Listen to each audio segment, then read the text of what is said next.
Hello everyone, welcome back to my channel Score Max 6 to 10 class 10 math NCERT का solution करवा रहे हैं। Chapter है 9 some application of trigonometry. Uploading time मेरा morning में 7 AM to 8 AM। Question number 9, the angle of elevation.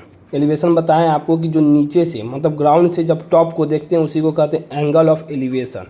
Angle of elevation of the top of A building from the foot of the tower is 30 degree. And foot क्या समझते हैं? Foot मतलब base foot बार बार करा अपने base से, of the tower से, foot से, base से कितना डिग्री का एक एंगल बना रहा है? 30 डिग्री का। किसके? फुट से।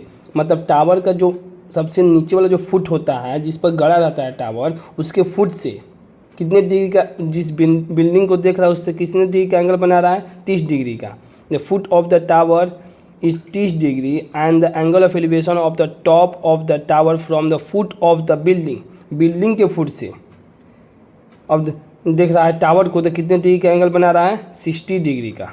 If the tower is 50 metre, tower 50 metre है हाई है, find the height of the building. देखिए क्वेश्चन आपको एक बार हम समरी समझा देते हैं। कह रहा है कि एक टावर है और एक बिल्डिंग है। कह रहा है कि टावर के फुट से बिल्डिंग के टॉप को देख रहा है, एंगल ऑफ एलिवेशन, तो कितना डिग्री का एंगल बना है? 30 डिग्री का।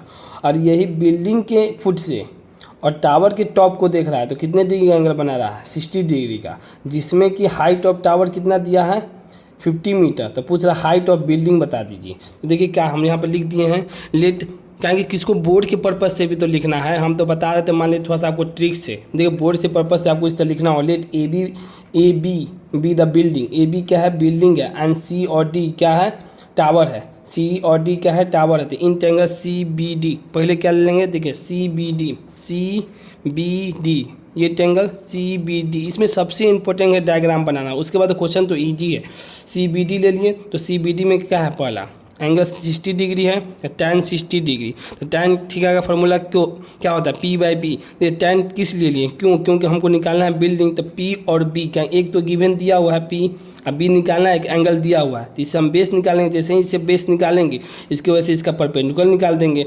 इसी तरह tan theta by P by B. तो P बाई बी का मतलब CD बाई BD, मतलब C और D कितना होता है? 50 और B और D कितना दिया है निकालना है? तो tan 60। इस फार्मूला लिख दिए तो और थोड़ा सा कॉन्सेप्ट एग्जामिनर के दिमाग में जाए कि आपको कॉन्सेप्ट और क्लियर है।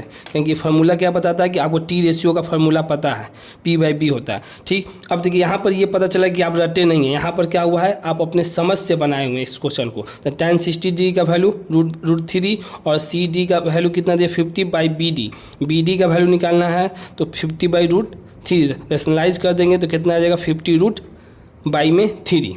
ठीक, अब क्वेश्चन अब इन देखिए in triangle A B D में, ए बी और डी में, कौन सा? बिल्डिंग वाले में, ए बी डी में जब हम बेस निकाल दें तो परपेंडिकुलर तो निकाल ही देंगे, क्योंकि P बाई बी होता है। हमको P निकालना है, बेस तो हमको पता ही चल गया कितना हो गया। तो ठीक, tan थीटा का फॉर्मूला P बाई बी, ये एग्जामिनर के दिमाग में जाने के लिए आपको लिखेंगे, आप समझ के बना है कि P और B in triangle A B D, मतलब ए बी क्या लिए हैं? बिल्डिंग को लिए हैं, बाई बी डी, बी और डी। ठीक, अब tan 30 डिग्री बराबर ए बी बाई बी और डी का वैल्यू कितना दिया है? 50 रूट 3 बाई में 3।